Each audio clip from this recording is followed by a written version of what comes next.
ஓம் விக்னேஸ்வரா போற்றி, ஓம் நவக்கரன் அருளை போற்றி. மகர ராசி நேயர்களுக்கு வணக்கம். மகர ராசி காலபுருஷ சக்கரத்தின் 10ஆம் இடம் கர்மஸ்தானம், தொழில் ஸ்தானம். மகர ராசிக்கு நல்லா இருக்குதுங்க. சித்ரா பௌர்ணமி யோகம் மிகச்சிறப்பாக இருக்குது. சந்திராதி யோகமாக ராசி 10ஆம் இடத்துலேருந்து அளப்பரிய யோகத்தை கொடுக்குறாரு. சித்ரா பௌர்ணமி ஒரு முக்கியமான பௌர்ணமி. இந்த நம்ம தமிழ் பண்டிகையில் இந்து தர்மத்தின்படி முக்கியமான ஒரு விசேஷ தினம் சித்ரா பௌர்ணமி. அதாவது சூரியனும் சந்திரனும் சமசத்தமாக சந்திச்சுக்கிறது. இதில் சூரியன் உச்சமாகி சந்திரனை சந்திக்கிறது சித்ரா பௌர்ணமி. சந்திரன் சூரியன்கிட்டேருந்து ஒளியை வாங்கி இந்த பூமிக்கு கொடுக்குறாரு. அப்படி பார்க்கும்போது சூரியன் உச்சம் அடைகிறாரு. மேசத்தில் உச்சமடைஞ்சு குருவோட சேர்ந்து சுபத்துவம் அடைகிறாரு. சுபத்துவ உச்ச சூரியன்கிட்டேருந்து ஒளியை வாங்கி பூமிக்கு போய் பிரபஞ்சத்துக்கு சந்திரன் ஒளியை கொடுக்குறாரு. ஒளி கிரகங்கள் 2, சூரியன் சந்திரன். அதில் சந்திரன் ஒரு ஆத்ம ஒளியை கொடுக்குறாரு. அந்த ஒளி ஜீவராசிகளுக்கும் மனித உயிர்களுக்கும் நல்ல பல நன்மைகளை செய்யுது. சித்ரா பௌர்ணமியை முன்னிட்டு மகர ராசிக்கு நல்ல பெரிய யோகங்கள்லாம் வருதுங்க. அருமையாக இருக்குது. 23/4/2024 இருந்து 2/5/2024 ஒரு 10 நாளைக்கே மகர ராசிக்கு மிகச்சிறப்பாக இருக்குது. உங்கள் ராசிக்கு 4, 10ஆம் இடங்கள் வலுப்பெறுது. சந்திராதி யோகம் 3, 4, 5 இந்த இடங்களுக்கு அந்த சந்திராதி யோகம் முழுமையாக கிடைக்குது, சிறப்பாக பார்க்கப்படுகிறது. சரி, இப்போ சித்ரா பௌர்ணமி பலன்களுக்கு முன்னாடி சித்ரா பௌர்ணமி பற்றி ஒரு சின்ன டெஃபினேஷன். சித்ரா பௌர்ணமினா என்ன சார் அப்படின்னு பார்த்தோம்னா, சித்ரா பௌர்ணமி சித்திரகுப்த நயனார் பிறந்த நாள். சித்திரகுப்த நயனார் யாருன்னா யமலோகத்தில் யமனுக்கு கணக்கு உதவியாளர். அதாவது என்னென்னா, இந்த பிரபஞ்சத்தில் இந்த பூலோகத்தில் தனி மனிதனுடைய பாவ கணக்கில் எழுதுறவர், பாவ புண்ணிய கணக்கில் எழுதுறவர். ஒரு ஜீவன் இறந்து யமலோகத்துக்கு போச்சுன்னா அந்த ஜீவன் சம்மந்தப்பட்ட கணக்கெல்லாம் சரி பார்க்குறவர். அந்த கணக்கில் யமதர்மங்கிட்ட அப்டேட் பண்ணுறவர். இந்த நபர் இந்த பூமியில் வசிக்கும்போது வாழும்போது என்னென்ன பாவங்களை செஞ்சுருக்கிறாரு, என்னென்ன புண்ணியங்களை செஞ்சுருக்கிறாரு, அதில் எது அதிகமாக இருக்குது, பாவம் அதிகமாக இருக்கா புண்ணியம் அதிகமாக இருக்கா, அதை கணக்கு போட்டு அந்த நபருக்கு உண்டான தண்டனையும் அடுத்த பிறவியுடைய ஆரம்பத்தையும் சொல்லுவார். இது அவருடைய வேலை. இதுவாக தினசரி கணக்கில் எழுதுகிறவர் அவர் தான். அந்த சித்திரகுப்த நயனார் பிறந்த நாள் சித்ரா பௌர்ணமி அன்னைக்கு. சூரிய குடும்பத்தில் சிவனால் படைக்கப்பட்டவர். அப்புறம் சூரியனால் வளர்க்கப்பட்டு தன்னுடைய இளைய மகன் யமதர்மனுக்கு உதவியாளராக சேர்த்துக்கொள்ளப்பட்டவர். அப்பேற்பட்ட சித்திரகுப்த நயனார் பிறந்த நாள் தான் சித்ரா பௌர்ணமி. சரி நேயர்களே, சித்ரா பௌர்ணமி முன்னிட்டு வருகின்ற யோகம் மிகச்சிறப்பாக பார்க்கப்படுகிறது. சந்திரன் துலாம் ராசியில் சித்திரை நட்சத்திரத்தில் சித்திரை மாதம் அமரும் போது ஏற்படுகின்ற பௌர்ணமி சித்ரா பௌர்ணமி. சித்திரை மாதம் சித்திரை நட்சத்திரத்தில் சந்திரன் உட்காருவார். செவ்வாய் நட்சத்திரத்தில் உட்காருறது கூடுதல் சிறப்பு தான். குரு சந்திர யோகம் சந்திர மங்கள யோகம் உண்டாகுது. சந்திர மங்கள யோகம். சந்திரனா உங்களுக்கு தெரியும் நிலவு, மங்களம்னா மங்களகாரகன செவ்வாய். இது ரெண்டும் சேர்ந்து குரு பார்வையோடு வர்றது கூடுதல் சிறப்பு. ஒரே நேரத்தில் குருச்சந்திர யோகம் சந்திர மங்கள யோகம் உங்கள் ராசிக்கு 4, 10ஆம் இடத்துல விழுகுது, சிறப்பாக பார்க்கப்படுகிறது. இந்த காலகட்டத்தில் பலன்களை எடுத்துட்டோம்னா உங்கள் ராசிக்கு 3, 4, 5 தைரிய காரிய வீரிய ஸ்தானமும் சுகஸ்தானமும் பஞ்சமஸ்தானமும் வலுப்பெறுது. சந்திராதி யோகத்தில் சுக்கிரன் செவ்வாய் புதன் ராகு குரு சூரியன் இப்படி 6 கிரகங்கள் அந்த சந்திராதி யோகத்தில் நல்ல ஒரு அமைப்பு பெறுது. சனி பகவானும் கிட்டத்தட்ட அந்த யோகத்துக்கு வர்றாரு. சனி பகவானுக்கும் அந்த பார்வை கிடைக்குது. சரியா, சனி பகவானும் ஓரளவு சந்திர யோகத்துக்கு வராரு. ஆனால் பரிபூர்ணமாக அவர் கிடைக்கல. நல்லா பரிபூர்ணமாக கிடைக்கிற கிரகங்கள் பார்த்தோம்னா சுக்கிரன் செவ்வாய் புதன் ராகு குரு சூரியன். செவ்வாய் பயிற்சி ஆகிறாரு 22ஆம் தேதி. இன்றைக்கி பயிற்சி ஆகிட்டார். 22ஆம் தேதி உங்கள் ராசிக்கு 3ஆம் இடத்துக்கு செவ்வாய் போகிறது மிகச்சிறப்பு. மீனத்தில் செவ்வாய் போய் உட்காந்துருக்கிறது, நட்பு நிலையில் உட்காந்துருக்கிறது மிகச்சிறப்பு. பரிவணத்தில் யோகத்தில் உட்காந்துருக்கிறாரு. நான் செவ்வாய்க்கு தனியாக ஒரு வீடியோ போடுறேன். செவ்வாய் கிட்டத்தட்ட ஒரு 40-45 நாட்கள் உங்கள் ராசிக்கு 3ஆம் இடத்துலேருந்து அளப்பரிய யோகத்தை கொடுக்குறாரு. அது ஒரு பக்கம் தனியாக இருந்தாலுமே இப்போ சித்ரா பௌர்ணமி முன்னிட்டு இந்த யோகம் மிகச்சிறப்பாக பார்க்கப்படுகிறது. நல்லா இருக்கிறீங்க, மிகச்சிறப்பாக பார்க்கப்படுகிறது. யோக பாகங்கள்லாம் நல்லா இருக்குது. குடும்பத்தில் சந்தோஷம் இருக்குது. பிள்ளைகளால் ஒரு ஏற்றம் இருக்குது. பிள்ளைகள் விஷயத்தில் நடக்கிற காரியங்கள் நல்லபடியாக இருக்கும். பிள்ளைகளோட திருமண வாய்ப்பு, வேலை வாய்ப்பு, அவங்களோட தனிப்பட்ட வாழ்க்கை சிறப்பாக இருக்கும். பிள்ளைகளால் பெருமைப்படுவீங்க. புதன் வலிமை பெறுறாரு. ஏற்கனவே புதன் உதயமாக இருக்கிறார். இப்போ இந்த சந்திராயுதத்துக்கு வருது கூடுதல் சிறப்பு தான்.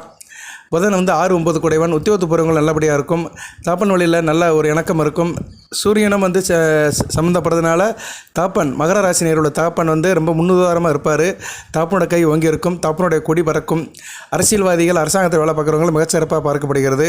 குரு உங்கள் ராசிக்கு 3, 12 குடைவனும் இதில் சம்மந்தப்படுறதுனால இளைய சகோதரி விஷயத்தில் நல்ல ஒரு ஏற்றம் இருக்கும். அவங்களுடைய வாழ்க்கை வந்து உங்களுக்கு திருப்தியாக இருக்கும். அவங்களுடைய செயல்பாடு நடவடிக்கை எல்லாமே உங்களுக்கு சந்தோஷத்தை கொடுக்கும். சிறப்பாக பார்க்கப்படுகிறது. வெளிநாடு வெளி மாநிலத்தில் இருக்கிறவங்களுக்கு அருமையான காலகட்டமாக இருக்குது. மகர ராசினியர்களுக்கு ஏற்றுமதி இறக்குமதி துறையில் இருக்கிறவங்க, அந்நிய தேசம் சம்மந்தப்பட்டவங்களுக்கு நல்லாயிருக்கும். அந்நிய தேசம் அந்நிய மாநிலத்திலிருந்து நல்ல ஒரு தகவல் வரும். ஒரு உறவு முறை நல்லபடியாக இருக்கும். நீங்களும் வெளியே போயிட்டு வரலாம். இது மாதிரி அளப்பரிய பலன்களை சித்ரா பௌர்ணமிக்கு சந்திரன் தருகிறாருங்க. சித்ரா பௌர்ணமி முன்னிட்டு சிறப்பாக நடக்கப்படுகிறது. அடுத்து வருகின்ற ஒரு 10 நாட்கள் மிகச்சிறப்பாக இருக்குது. சூரியகாந்தரத்துக்கு சந்திரன் வருகின்ற நாட்கள் வரை மிக நல்லதாக பார்க்கப்படுகிறதுங்க. புதனும் ராகுவும் ரொம்ப சிறப்பாக இருக்கிறாங்க. கூடுதலாக செவ்வாயும் போய் அங்கே உட்காந்து பிருகுமங்கல யோகத்தையும் கொடுக்குறாரு. ஸோ ஒரே நேரத்தில் ஒரு 4-5 யோகங்கள், குருச்சந்திர யோகம், சந்திரமங்கல யோகம், பிருகுமங்கல யோகம், அப்புறம் வந்து சூரியனும் சந்திரன் சந்திக்கிற பௌர்ணமி யோகம், இப்படி 4 யோகங்கள் வந்து அடுத்தடுத்து நடக்கிறது வந்து மகர ராசிக்கு நல்ல விதமாக பார்க்கப்படுகிறது. கேந்திரத்தில் நடக்குது ரெண்டுமே. 4ஆம் இடம் 10ஆம் இடம் ரெண்டு விஷ்ணு சக்கரம் சுகஸ்தானத்திலையும் கர்மஸ்தானத்திலும் நடக்கிறதுனால தொழில் மிகச்சிறப்பாக இருக்கும். குறிப்பாக தொழில் சந்திரன் சம்மந்தப்பட்ட தொழில் இருக்கிறவங்களுக்கு மிகச்சிறப்பாக இருக்கும். சந்திரன் சம்மந்தப்பட்ட தொழில் உணவுப் பொருட்கள் தான், சாப்பாடு தான் சாப்பிட்றது. ஹோட்டல் வச்சுருக்கிறவங்க, சிற்றுண்டி சாலை வச்சுருக்கிறவங்க, நவதானியம் வியாபாரம், அரிசி வியாபாரம், அப்புறம் விவசாயம் பண்ணுறவங்க, பால் உற்பத்தியாளர்கள், வெள்ளை கலர் பொருள் எதாக இருந்தாலும் பரவாயில்ல, டெக்ஸ்டைல் மில் வச்சுருக்கிறவங்க, துணி வியாபாரம் பண்ணுறவங்க, ஜவுளி, இப்படி நிறைய சொல்லிகிட்டே போகலாம். சரியா? மனித வாழ்க்கைக்கு அத்தியாவசியமும் ஆடம்பரம் எல்லாத்துக்கும் சந்திரன் வருவார். முக அலங்காரம் பண்ணுறவங்க, தண்ணி கேன் சப்ளை பண்ணுறவங்க, கடலோரம் ஷீ ஃபுட் விற்கிறவங்க, மீன்பிடி தொழிலாளர்கள், மீன் விற்கிறவங்க, இப்படி நிறைய சொல்லிட்டே போகலாம். பியூட்டி பார்லர் வச்சுருக்கிறவங்க, பழக்கடை வச்சுருக்கிறவங்க, காய்கறி கடை வச்சுருக்கிறவங்க, ஜூஸ் சென்டர் வச்சுருக்கிறவங்க, ஐஸ் பார்லர் வச்சுருக்கிறவங்க, இப்படி பலதரப்பட்ட தொழிலில் இருக்கிறவங்க, வியாபாரத்தில் இருக்கிறவங்களுக்கு மிகச்சிறப்பாக இருக்கும். பொதுவாக ஒரு மனிதனுக்கு வந்து அத்தியாவசிய பொருள் பிறந்த குழந்தைக்கு கொடுக்குற பால் வந்து சந்திரன் தான். அதான் சந்திரனை தாய் உள்ளம் கொடுத்தவன்னு சொல்கிறோம். தாய் உள்ளம் படைத்தவன் சந்திரன், மாதூர் காரகன் அப்படின்னு சொல்கிறோம்னா, ஒரு குழந்தை பிறந்து அதுக்கு பால் ஊட்டுறது யார் கொடுப்பா? தாய் தான் கொடுக்கும்.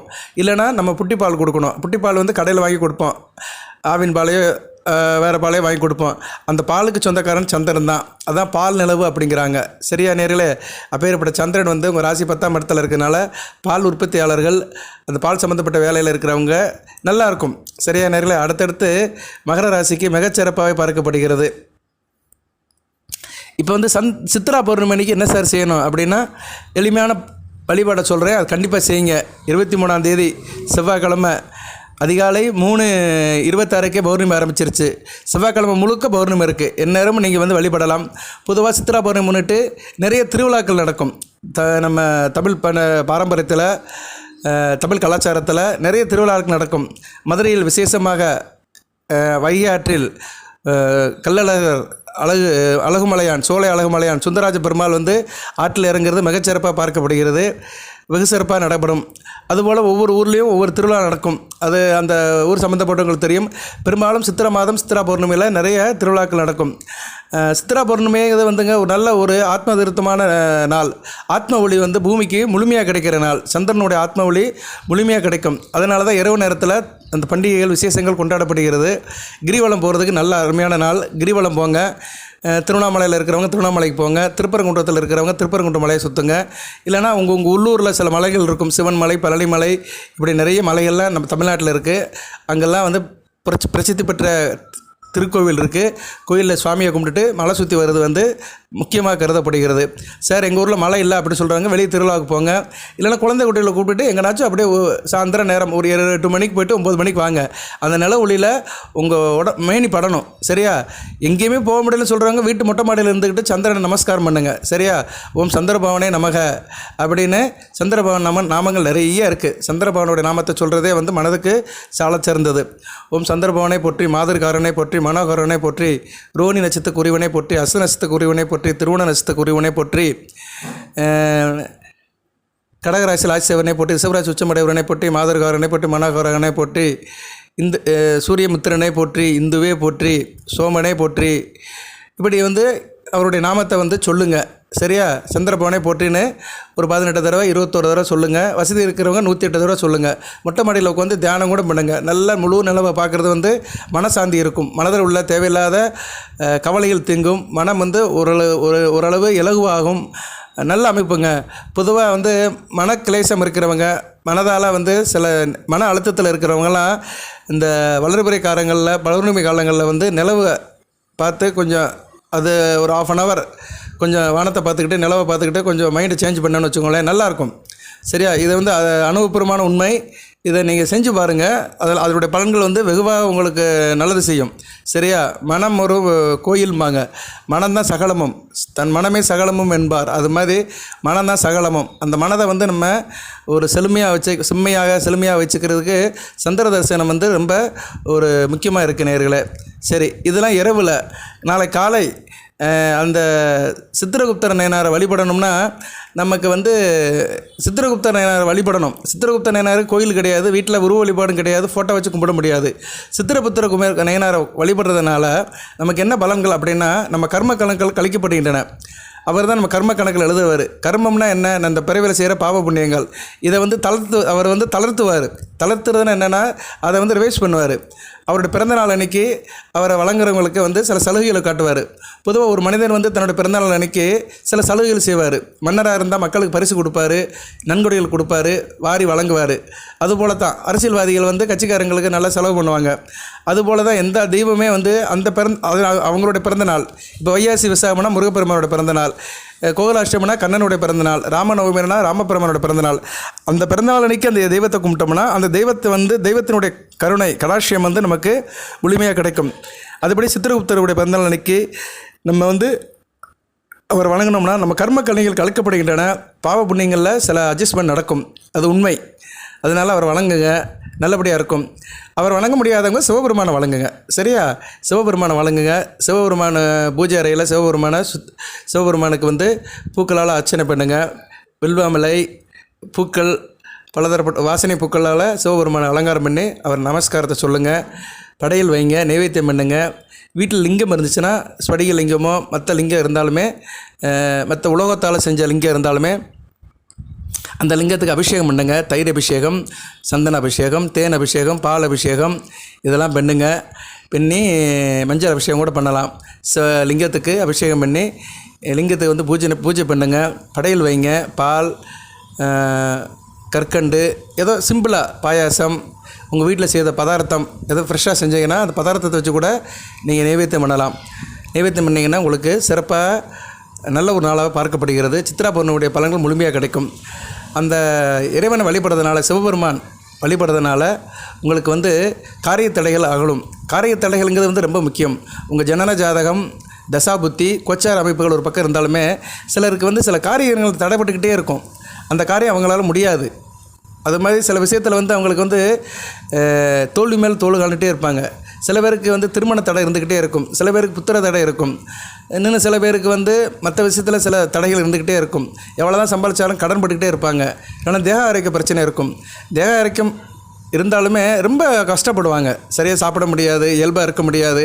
அப்படி கஷ்டப்படுறவங்களுக்கெல்லாம் தடைகள் இருக்கும். அந்த தடைகள் வந்து தகர்க்கப்படும். அதுபோக வந்து மனதில் இருக்கிற பாரம் இறங்கும். நினச்ச காரியம் கைகூடும். ஆசைகள் தீரும். கர்மங்கள் விலகும். இப்படி சில அற்புதமான பலன்களை வந்து இந்த சித்ரா பௌர்ணமிக்கு இறைவன் நமக்கு வழங்குறாரு. அதனால் இறைவனை நம்ம வணங்குறது வந்து ரொம்ப சிறப்பு. சிவபெருமானை வணங்குறது சால சிறந்தது. வணங்க வேண்டிய நேரம் அப்படின்னு பார்த்தோம்னா காலையில் 8 to 9, 8 to 9க்குள்ளே வந்து நீங்கள் வந்து சிவநாமத்தை சொல்லி வீட்டில் ஒரு பூஜையை போட்டுருங்க. நான் சொன்னபடி செஞ்சுக்கோங்க. 9 மணிக்கு முடியாதவர்கள் வந்து 10 to 11 செய்யலாம். 10 to 11க்குள்ளே பூஜையை முடிச்சுருங்க. நாளை இரவு வந்து நீங்கள் கிரிவலம் போங்க, கோயிலுக்கு போங்க. இல்லைனா எங்கேனாச்சும் பிள்ளைகளை கூட்டிகிட்டு ஒரு பிக்னிக் டூர் மாதிரி, இன்ப சுற்றுலா மாதிரி அப்படியே போயிட்டு வாங்க. சரியா? அப்படியே வெளியே போயிட்டு வந்தீங்கன்னா நல்லபடியாக இருக்கும். அந்த சித்ரா பௌர்ணமியுடைய சந்திரபவனுடைய ஆத்ம ஒளி வந்து நமக்கு கிடைக்கும். சரியா நேர்களே?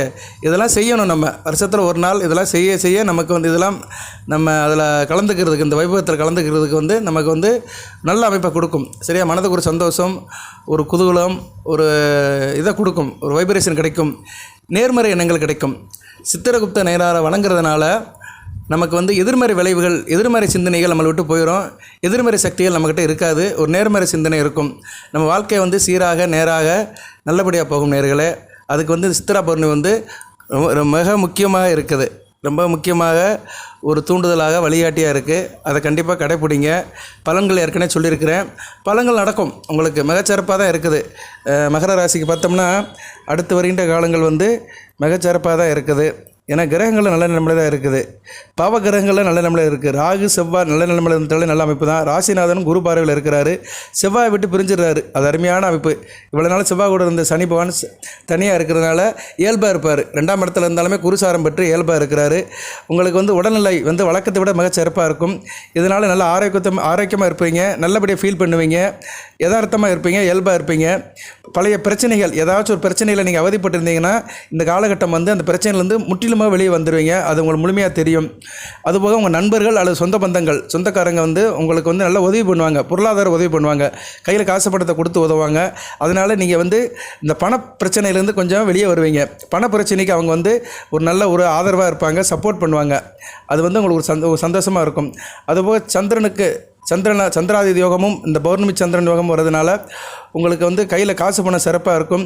எதனாச்சும் கடனை திருப்பி செலுத்துறதுக்கும் அது பயன்படும். சரியா நேர்களே? அதே மாதிரி குடும்பத்தில் அமைதியும் இருக்கும். அமைதியாக இருப்பீங்க. நீங்கள் அமைதியாக இருக்கனால குடும்பம் சிறப்பாக இருக்கும். அதுபோல் சில நேரத்தில் வீட்டு பொருள்களை வந்து நீங்கள் மிஸ் பண்ணுறதுக்கு வாய்ப்பு இருக்குது. எதனாச்சும் ஒரு பொருட்களை உடைக்க கூட நேரலாம். ஏதோ ஒன்று செல்ஃபில் எடுக்க போகிறேன்னு சொல்லி கைதவறலாக சில பொருள் உடைஞ்சி டேமேஜ் ஆகலாம். அந்த விஷயத்தில் கொஞ்சம் கவனமாக இருங்க. அதனால் உங்கள் வீட்டில் இருக்கிறவங்க உங்கள் மேலே கோவப்படலாம். அதனால் மகர ராசினியர்கள் பொருட்களை கையாளும் போது கொஞ்சம் கவனமாக இருக்க வேண்டும். அதே மாதிரி வீட்டுக்கு தேவையில்லாத விஷயத்தை எதுவும் செய்யாதீங்க. மற்றவங்க சங்கடப்படுற மாதிரி இந்த காரியத்தை செய்யாதீங்க. ஏன்னா சில நேரத்தில் வந்து உங்கள் மனது வந்து ஒரு நிலையில் இருக்காது, ஒரு ஆசிரியர் இருக்கும். அதனால் உங்களை அறியாமலே சில தவறுகளை செஞ்சிருவீங்க. அதை செய்யும்போது கவனமாக இருங்க. மனச்சிதறல் வேண்டாம். சரியா? சுய தொழில் பண்ணுறவங்களுக்கு இந்த காலகட்டம் சிறப்பாக இருக்கும். வருகிற 2/5/2024 வரைக்கும் இந்த காலகட்டம் மிக சிறப்பாக படைக்கப்படுகிறது. அதே மாதிரி சமுதாயத்திலும் சரி குடும்பத்திலும் சரி நல்ல ஒரு மரியாதை இருக்கும். அரசியல்வாதிகள் அரசாங்கத்தை வேலை பார்க்குறவங்களும் மிகச்சிறப்பாக பார்க்கப்படுகிறது. உங்கள் செயல்பாட்டிற்கு வந்து நல்ல ஒரு பாராட்டு வெளியே கிடைக்கும். சரியா? அதுபோல் உங்களை வந்து குடும்பத்தில் இருக்கிறவங்க சரி வெளியே இருக்கிறவங்க சரி என்கரேஜ் பண்ணுவாங்க. அது வந்து உங்களுக்கு ஒரு சந்தோஷத்தை கொடுக்கும். பள்ளி மாணவ செல்வங்களுக்கு உயர்கல்வி படிக்கிற மாணவ செல்வங்களுக்கு மிகச்சிறப்பாக படைக்கப்படுகிறது. நீங்கள் உயர்கல்விக்காக எதுவும் செய்யணும், மேல் படிப்பு படிக்கிறவங்க அடுத்து எதனா செய்யணும், சிறப்பாக செய்யணும் அப்படின்னா நீங்கள் வந்து இந்த காலகட்டத்தை எடுத்துக்கலாம். இந்த காலகட்டத்தில் நீங்கள் வந்து உங்கள் உயர்கல்வி சம்மந்தப்பட்ட முயற்சி எடுத்தீங்கன்னா அது நல்லபடியாக முடியும், பாசிட்டிவாக முடியும், வெற்றி மேல் வெற்றி அதில் கிடைக்கும். சரியா? நல்லபடியாக பார்க்கப்படுகிறதுங்க உயர்கல்வி படிக்கிற மாணவர்களுக்கு. அதே நேரத்தில் மகர ராசினியர்களுக்கு ஒரு சின்ன வேண்டுதல் வைக்கிறேன். சின்ன விஷயத்துக்கு நேரத்தை வீணாக்காதீங்க. சரியா? உங்கள் நேரம் வந்து பொன்னான நேரம், கோல்டன் ஹவர்ஸாக இருக்குது உங்களுக்கு. கோல்டன் அதுக்கு இந்த டைம் வந்து நல்லா இருக்குது, பொன்னான காலமாக இருக்கிறதுனால தேவையில்லாத சில்லற விஷயத்துக்கெல்லாம் டென்ஷன் ஆகிட்டு மனசை போட்டு விரக்தி பண்ணிகிட்டு இருக்காதிங்க. சில்லற விஷயத்தெல்லாம் தவிர்த்துருங்க. சிறப்பாக இருக்கும். வழிபாடு ஏற்கனவே சொல்லிட்டேன் நான். அந்த வழிபாடு பண்ணுங்கள், நல்லபடியாக இருக்கும். சித்ரா பௌர்ணமி அந்த சந்திர பகவான் உங்கள் ராசிக்கு 7 கூடியவன் கலசர சேனாதிபதி 10ஆம் இடத்துல இருக்கிறதுனால கூட்டுத்தொழில் பங்கு சந்தை நல்லாயிருக்கும். கணவன் மனைவி உறவு நல்லாயிருக்கும். 2 பேருமே நல்லா ஒரு சேர்ந்து நல்ல ஒரு ஏர்னிங் பண்ணுவீங்க. சிறப்பாக பார்க்கப்படுகிறது. சந்திரன் 7 கூடியவன் 10ஆம் இடத்துல இருந்து நல்ல ஒரு அமைப்பில் இருக்கிறதுனால சிறப்பாகவே பார்க்கப்படுகிறது. வாழ்த்துக்கள். எல்லாம் வல்ல இறைவன் சித்ரா பௌர்ணமி முதல் மகர ராசினியருக்கு சில சௌபாகியத்தையும் சில ஐஸ்வர்யத்தையும் சில நன்மையிலும் கொடுப்பார். அனைத்து வளங்களையும் நலங்களையும் பற்றி தேக ஆரோக்கியத்துடன் தீர்க்காயுளுடன் நீடோடி வாழ்க, நிறைந்த வளம் பெறுக. நன்றி நேயர்களே.